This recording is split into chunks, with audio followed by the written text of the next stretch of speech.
इस समय भारत में हर साल 3 करोड़ बच्चे पैदा हो रहे हैं और इस 3 करोड़ में से 1 करोड़ अवांछित बच्चे हैं। उनकी जरूरत नहीं है। अवांछित का मतलब वो चौथे, पांचवें, छठवें, सातवें, आठवें, नौवें, 10वें, 11वें, 12वें, 13वें, 14वें, 15वें, 16वें बच्चे हैं, 17वें, 18वें बच्चे हैं। 20 बच्चों तक मैं जानता हूं। कई ऐसे मैंने माता पिता को देखा, कई ऐसे पेरेंट्स देखा जिनके 20-20 बच्चे हैं। तो भारत में कुल 2 करोड़ बच्चे पैदा होना चाहिए, लेकिन हो रहे हैं हर साल 3 करोड़ से ज्यादा। 2023 में 3.25 करोड़ बच्चे पैदा हुए हैं, 2024 में भी 3.25 करोड़ से ज्यादा होंगे। और अगर आप भारत की समस्याओं की रूट काज देखिए तो 50% समस्याओं का मूल कारण जनसंख्या विस्फोट है। सरकार जब तक 2 करोड़ घर बनाती है तब तक 10 करोड़ बेघर पैदा हो जाते हैं, और ये जो 2 करोड़ घर बनता है ये टैक्स पेयर के पैसे से बनता है। सरकार जब तक 2 करोड़ स्वरोजगार दे पाती है, मुद्रा लोन दे पाती है, बाकी और व्यवस्था कर पाती है, तब तक 10 करोड़ बेरोजगार पैदा हो जाते हैं। और ये जो मुद्रा लोन दिया जा रहा है ना, ये टैक्स पेयर के पैसे से दिया जा रहा है। सरकार जितनी फ्री की स्कीम चला रही है, ये कोई सफल नहीं हो पा रही है। क्यों? क्योंकि जब तक स्कीम लॉन्च होती है तब तक उसके 10 गुना जो है जनसंख्या बढ़ चुकी होती है। जल जंगल जमीन की समस्या का मूल कारण जनसंख्या विस्फोट है। रोटी कपड़ा मकान की समस्या का मूल कारण जनसंख्या विस्फोट है। एयर पोल्यूशन का मूल कारण जनसंख्या विस्फोट है। वाटर पोल्यूशन का मूल कारण जनसंख्या विस्फोट है। नॉइज पोल्यूशन का मूल कारण जनसंख्या विस्फोट है। हॉस्पिटल में भीड़ लगी हुई है सरकारी अस्पतालों में, उसका मूल कारण जनसंख्या विस्फोट है। सड़क पे जाम है, मूल कारण जनसंख्या विस्फोट है। अपराध बढ़ते चले जा रहे हैं, मूल कारण जनसंख्या विस्फोट है। जेल में भीड़ है, रेल में भीड़ है, बस में भीड़ है, थाने में भीड़ है, तहसील में भीड़ है, मूल कारण जनसंख्या विस्फोट है। और सभी समस्याओं पे चर्चा होती है, लेकिन मूल कारण जनसंख्या विस्फोट पे चर्चा नहीं होती। हम दो हमारे दो कानून पे चर्चा नहीं होती। चीन जिसकी जनसंख्या हमसे बराबर है, उसका क्षेत्रफल हमसे 3 गुना ज्यादा है। अमेरिका क्षेत्रफल हमसे 3 गुना ज्यादा है, जनसंख्या मात्र 33 करोड़ है। रूस क्षेत्रफल हमसे 5 गुना ज्यादा है, जनसंख्या मात्र 15 करोड़ है। ब्राजील क्षेत्रफल हमसे 3 गुना ज्यादा है, जनसंख्या मात्र 22 करोड़ है। कनाडा क्षेत्रफल हमसे 3 गुना ज्यादा है, जनसंख्या मात्र 4 करोड़ है। ऑस्ट्रेलिया क्षेत्रफल हमसे लगभग 3 गुना ज्यादा है, जनसंख्या मात्र 2 करोड़ है। अब आप समझिए ना, हमारे पास जमीन 2% है, पानी हमारे पास केवल 4% है, जनसंख्या दुनिया की 20% हो चुकी है। इसके बावजूद 5वें, 6वें, 7वें, 8वें, 10वें, 12वें, 14वें बच्चे पैदा हो रहे। क्या जरूरत है? और सबसे बड़ी बात यह, जो आदमी टैक्स दे रहा है, जो जीएसटी दे रहा है, जो इनकम टैक्स दे रहा है, जो टीडीएस दे रहा है, जो वैट दे रहा है, वो हम दो हमारे दो फॉलो कर रहा है। और जिसको सब कुछ मुफ्त में मिल रहा है, वो हम दो हमारे दो फॉलो नहीं कर रहा है। वो 12 कर रहा है, 14 कर रहा है, 16 कर रहा है, 18 कर रहा है, 20 कर रहा है। गरीबी लगातार बढ़ रही है। जब भारत की जनसंख्या 40 करोड़ थी, उस समय केवल 4 करोड़ गरीब थे। 40 करोड़ भारत की जनसंख्या थी, गरीब थे 4 करोड़, यानी 10% गरीब थे, 90% लोग गरीबी रेखा से ऊपर थे।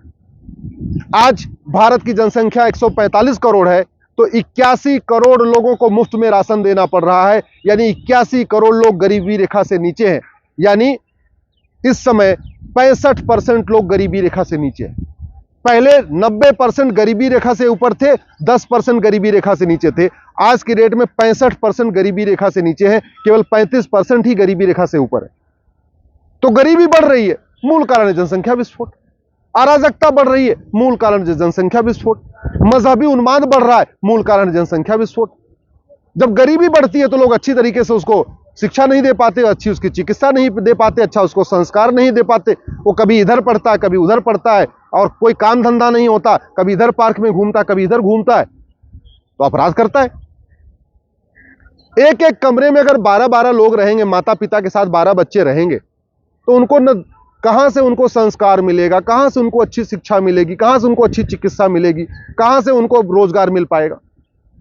लेकिन इस पे कोई चर्चा नहीं करना चाहता, क्योंकि नेताओं के लिए बहुत अच्छा है। जितना ज्यादा गरीबी होगी ना, पॉलिटिक्स करना उतना आसान होता है। लोग पढ़ लिख लेंगे, समझदार हो जाएंगे, स्वावलंबी हो जाएंगे, तो ये 5 किलो चावल पे और 5 किलो आटे पे कोई वोट नहीं करेगा। जब जनसंख्या नियंत्रण हो जाएगा, सब समृद्ध हो जाएंगे, सब सक्षम हो जाएंगे, सब पढ़े लिखे हो जाएंगे, तो कोई 1 किलो लड्डू पे वोट नहीं देगा, कोई एक शराब की बोतल पे वोटिंग नहीं करेगा। अभी ये सब क्यों हो रहा है?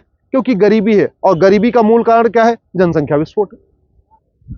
मैं आप लोगों से निवेदन करता हूं, अगर आप टैक्स देते हैं तो ये मान के चलिए आपका टैक्स का पैसा बर्बाद हो रहा है, आपके टैक्स के पैसे से बर्बादी हो रही है। अगर एक कानून बन जाए, हम दो हमारे दो सबके दो, तो आपके टैक्स के पैसा भी जो है ठीक से यूटिलाइज हो पाएगा। और जिस तरीके से अराजकता बढ़ रही है, नफरत बढ़ रही है, जिस तरीके से डेमोग्राफी बदल रही है, यह बहुत चिंता की बात है। 9 राज्यों में भारत को मानने वाले खत्म हो चुके हैं। 200 जिलों में जो वसुधैव कुटुंबकम को मानते हैं, नारी तू नारायणी को मानते हैं, सर्व मंगल मांगल्य को मानते हैं, भारत की संस्कृति को मानते हैं, भारत को त्योहार को मानते हैं, भारत की परंपरा को मानते हैं, वो 9 राज्यों से भी खत्म हो चुके हैं, 200 जिलों से भी खत्म हो चुके हैं।